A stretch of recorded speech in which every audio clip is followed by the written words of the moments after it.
Well, it's just 2 days until the two main contenders for the US presidency go head-to-head in their first televised debate. Recent polls show Vice President Kamala Harris ahead of Republican candidate Donald Trump in most states. But Ms. Harris's appeal seems to be reaching across the aisle and receiving backing from Republicans as well, with former Vice President Dick Cheney publicly stating he will be voting for her. Democratic strategist Naila Amaru says she doesn't expect many other Republicans to follow his lead.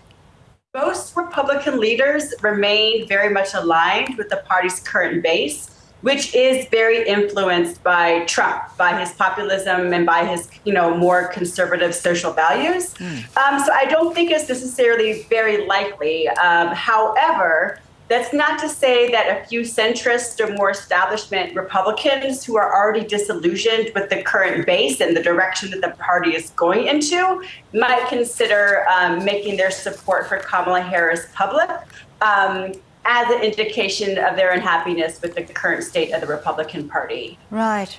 Now, recent polls, of course, show that most electors are in favour of the Harris-Walz partnership. But then you've got recent figures showing a soft labour market. And, of course, there are these fears of a possible recession. And that might sway voters away from a Biden 2.0 team. There's a saying that we have here in American politics, it's the economy's stupid. And so for better or for worse, economic conditions are very decisive in American elections. And regardless of what polls may have to say, again, polls are a snapshot.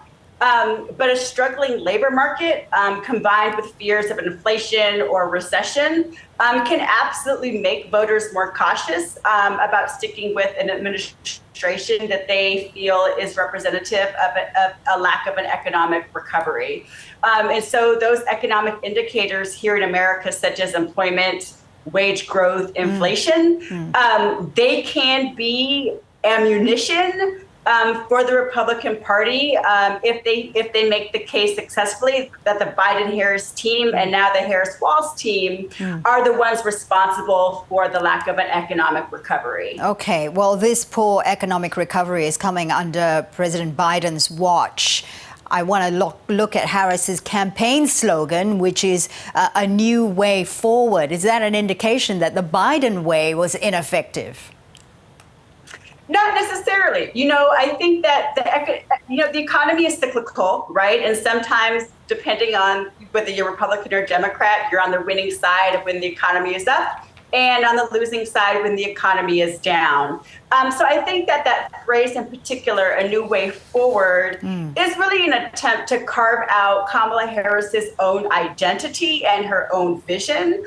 And positions her as this new forward-thinking leader that is capable of addressing these issues, such as the fear of a recession, such as leading an economic recovery, regardless of whether she is clearly part of the current administration. And I also think that the slogan offers her a chance to recognize the accomplishments of the Biden administration, while at the same time making it very clear to voters that she is prepared to tackle new challenges with different solutions. Now, when Harris was anointed as the new Democratic presidential candidate, it invigorated the voter base. We saw more funds coming into the Democratic campaign. I wonder if senior Democrats are taking note of what a younger, more dynamic, plain-speaking candidate has done for the party and how that might actually be taken into consideration in future elections. The short answer is time will tell. The longer, more nuanced answer is, I think that this is a very exciting election because Kamala Harris has, without question, broken fundraising records across every type of ideology of Democrats here in America, and in particular, Gen Z and millennials.